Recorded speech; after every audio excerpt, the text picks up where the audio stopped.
శ్రీలంక వేదికగా జరుగుతున్న 2024 మహిళల ఆసియా కప్ టోర్నమెంట్లో సంచలనం చోటు చేసుకుంది.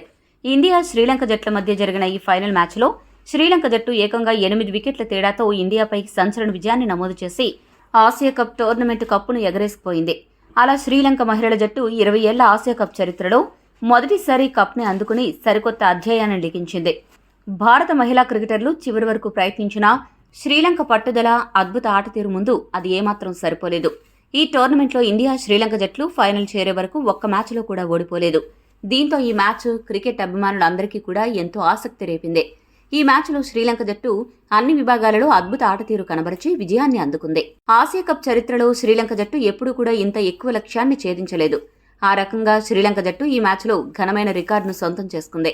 ఈ మ్యాచ్లో ఇండియా ఓడిపోవడానికి మన ఆటగాళ్ల అతి విశ్వాసమే కారణమైంది. కేవలం 5 బౌలర్స్తోనే ఎందుకు బౌలింగ్ చేయించారో అంతుబట్టడం లేదు. భారత బ్యాటర్లు ఆశించినంత బాగా బ్యాటింగ్ చేయలేదు. ముఖ్యంగా ఉమా ఛెత్రి, హర్మన్ ప్రీత్ కౌర్ తక్కువ పరుగులకు అవుట్ అవ్వడం, దీనికి తోడు కీలక సమయంలో అప్పటి వరకు బాగా ఆడుతున్న రోడ్రిగ్స్, అలానే రిచా ఘోష్ అవుట్ అవ్వడంతో చివర్లో మరిన్ని అదనపు పరుగులు సాధించడంలో టీమిండియా చతికిలపడి ఓటమి పాలైంది. ఇక ఈ మ్యాచ్ హైలైట్స్ విషయానికొస్తే టాస్ గెలిచిన భారత మహిళల జట్టు మొదట బ్యాటింగ్ చేయాలని డిసైడ్ అయింది. బ్యాటింగ్కు దిగిన భారత్ జట్టుకు వరుసగా ఎదురు దెబ్బలు తగిలాయి. ఓపెనర్ షెఫాలి వర్మ 16 పరుగులకు, one down batsmen Uma Chhetri 9 పరుగులకు, హర్మన్ ప్రీత్ కౌర్ 11 పరుగులు చేసి పెవిలియన్ చేరారు. ఒకవైపు వికెట్లు పడుతున్నా ఓపెనర్ స్మృతి మందన మాత్రం యాంకర్ రోల్ పోషిస్తూ పరుగులు రాబట్టింది. ఇదే క్రమంలో 47 బంతులకు గాను 60 పరుగులు చేసి పెవిలియన్ చేరింది. ఇక మిగిలిన బ్యాట్స్మెన్లలో రోడ్రిగ్స్ 16 బంతులకు గాను 29 పరుగులు, రిచా ఘోష్ 14 బంతులకు గాను 30 పరుగులు చేసి మెరుపులు మెరిపించారు. కానీ కీలక సమయంలో అవుట్ అవ్వడంతో భారత్ జట్టు స్కోరింగ్ రేట్ చివర్లో కొద్దిగా నెమ్మదించింది. ఆఖర్లో వచ్చిన పూజా వస్త్రకర్ 6 బంతులకు గాను 5 పరుగులు, రాధా యాదవ్ 1 బంతికి 1 పరుగు చేయడంతో భారత్ జట్టు 20 ఓవర్లకు గాను 6 వికెట్లు నష్టపోయి 165 పరుగులు మాత్రమే చేయగలిగింది. శ్రీలంక బౌలర్స్లో కవిషా దిలహరి 2 వికెట్లు పడగొట్టగా సచిని, ప్రబోధని చెరొక వికెట్ దక్కించుకున్నారు.